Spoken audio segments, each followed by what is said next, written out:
I'm Sarah, a 40-year-old mother of two, wedded to my rock, John, for almost 2 decades. Our life's been a thrilling yet challenging journey, and it's the companionship in these times that truly counts.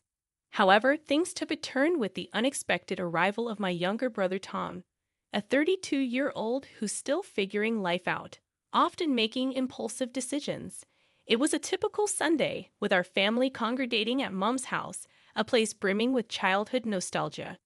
As we were savoring Mom's delightful roast and her tales, Tom barged in, unexpectedly accompanied by a young, pregnant woman named Lisa, his fiancée. This sudden revelation, amidst a peaceful family lunch, caught everyone off guard. Lisa, youthful and visibly pregnant, was dressed more for a party than a family gathering. This news stunned everyone, especially my kids, Emily and Max, who were curious and bewildered by their new aunt-to-be and her sparkling attire.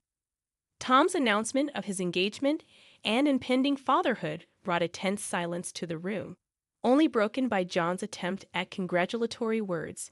Tom declared their plan to stay at Mom's temporarily, which visibly worried her. It was like observing someone unwittingly edge closer to a precipice. That night, John and I discussed the situation. He expressed his concern about Tom's irresponsible behavior and the strain it was putting on my mother. The following days were chaotic, with Tom and Lisa overstepping boundaries, while Mom tirelessly catered to their needs, visibly worn down by their lack of gratitude. One evening, I found Mom in the kitchen, her fatigue evident. I'd urged her to stand up for herself, but her maternal instincts towards Tom and his unborn child made it impossible for her to turn them away. I felt an overwhelming urge to confront them, to expose their exploitation of Mom's kindness, but I restrained myself. In family dynamics, love often means overlooking the obvious faults, even when it's detrimental. This became our new reality: Tom and Lisa, the inconsiderate house guests, and the rest of us tiptoeing around to maintain harmony in a home that now seemed constricting. Our days were upended by Tom and Lisa's presence. Each morning was greeted with Lisa's loud grievances about her discomforts or cravings. She'd saunter into the kitchen, still in her nightwear, demanding breakfast without a hint of courtesy. "Sarah, whip up some pancakes, will you?" "The baby's craving them," she'd order without a please. I'd clench my teeth, trying to maintain composure. "Sure, Lisa." Just after I prepare Emily and Max for school. Tom was equally unhelpful, idly lounging, his attention fixed on his laptop or video games, occasionally shouting for food without a glance our way. Mom attempted to mediate, reminding me they were young, but I couldn't overlook their blatant sense of entitlement. As Lisa's due date neared, the situation worsened. She left clutter everywhere, engaged in endless phone gossip, while dishes and laundry piled up. One day, I reached my breaking point. Finding her in the living room, feet propped on the coffee table, I confronted her. "Lisa, this isn't a hotel. You can't just expect everyone to clean up after you." Her response was a dismissive eye roll. "Chill, Sarah. I'm pregnant, remember?" Tom's defense was swift but infuriating. "Lay off her, Sarah. She's carrying my child."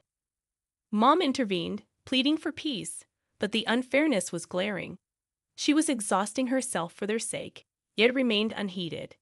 They treated our home like a free-for-all, leaving messes and responsibilities for Mom, and even had the audacity to plan an extravagant wedding, expecting Mom to foot the bill. Their disregard for Mom's well-being became intolerable. Even after the birth of their son Alex, their behavior didn't change. One morning, I walked in to find Mom tackling a pile of dirty dishes, while Lisa idly watched TV and Tom was absorbed in his phone. I asked Mom why she was burdened with all the work, but the answer was all too familiar. The cycle of disregard and exploitation seemed endless, leaving me grappling with frustration and concern for my overburdened mother. I questioned Mom, trying to maintain composure, but her response only added to my frustration.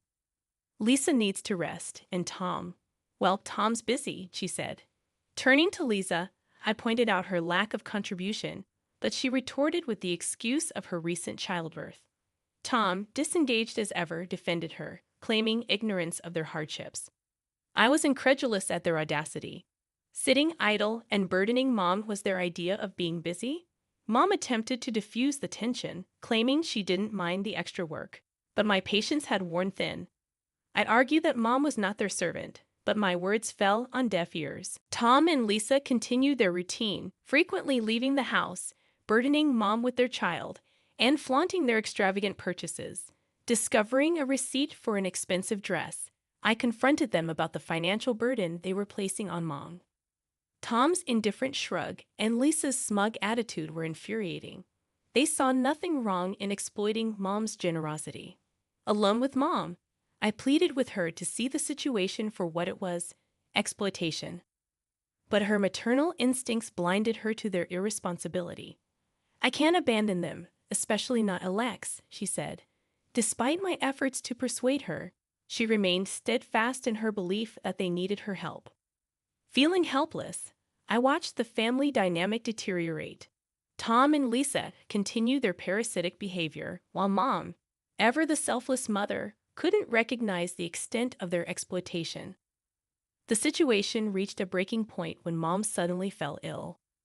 One day, she was her usual self. The next, she was bedridden and weak. I stayed by her side, offering hopeful words, but inside, I felt a growing anger towards Tom and Lisa, who were conspicuously absent, likely squandering more of Mom's resources. I expressed my outrage, but Mom's response was tinged with sadness. "They have their own lives, Sarah," she said, her voice weary. Her condition worsened, and eventually, Mom passed away quietly in the night. I was there, but Tom and Lisa were absent, likely enjoying themselves, oblivious to our family's loss.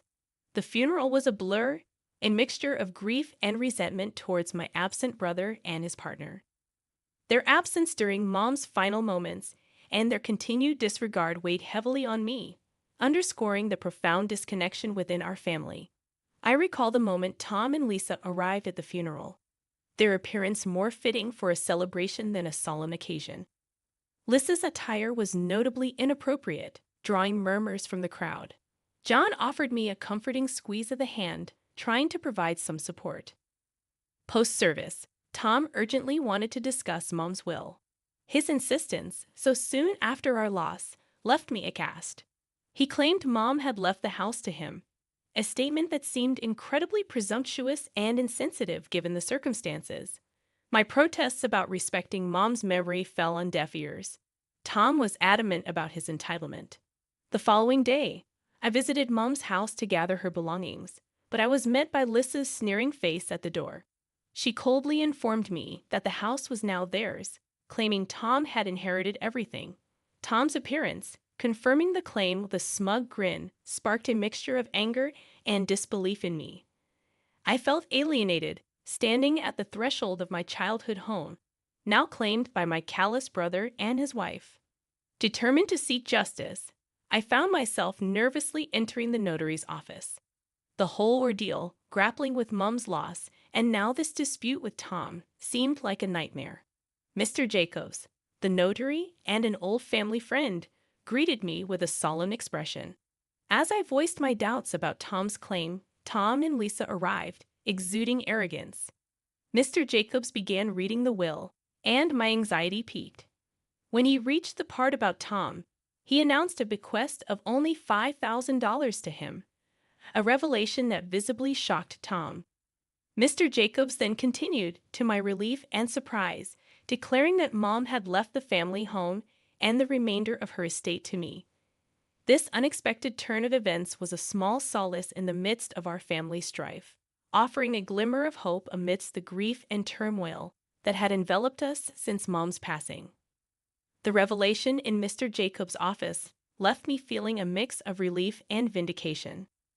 Lisa, on the other hand, was incensed, incredulous at the idea that they weren't left the house. Mr. Jacobs informed us that Mom had made this last will only a month ago, due to her concerns about being pressured by certain family members. Tom's reaction was one of rage and denial, but there was a sense of justice in the air. Mom had seen through their exploitation. Tom accused me of turning Mom against him, while Lisa threatened legal action. Mr. Jacobs warned them about the possible legal repercussions if coercion was proven in any earlier will. Their confidence seemed to falter at this. As Tom and Lisa left the notary's office in a huff, I stayed behind to express my gratitude to Mr. Jacobs. I left feeling a whirlwind of emotions: sorrow for losing Mom, relief that her final wishes were honored, and anger at Tom and Lisa's audacity. Back at the house, Tom confronted me, infuriated by the disparity in our inheritance. I tried to explain that this was Mom's decision, likely influenced by their continuous financial demands. His frustration was palpable as he demanded to know why Mom would screw him over like this. Then I found Mom's letter, tucked away in a drawer. It explained everything. Mom had initially set aside an equal share for both of us, but as Tom and Lisa's demands increased, she began to deduct from his portion.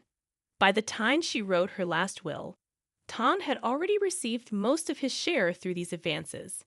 Tom was shocked and in denial, unable to accept that his actions had led to this outcome. I was firm, my patience thinning, as I confronted him with the reality of the situation. He sat, overwhelmed by his own actions, pondering the gravity of what he had done.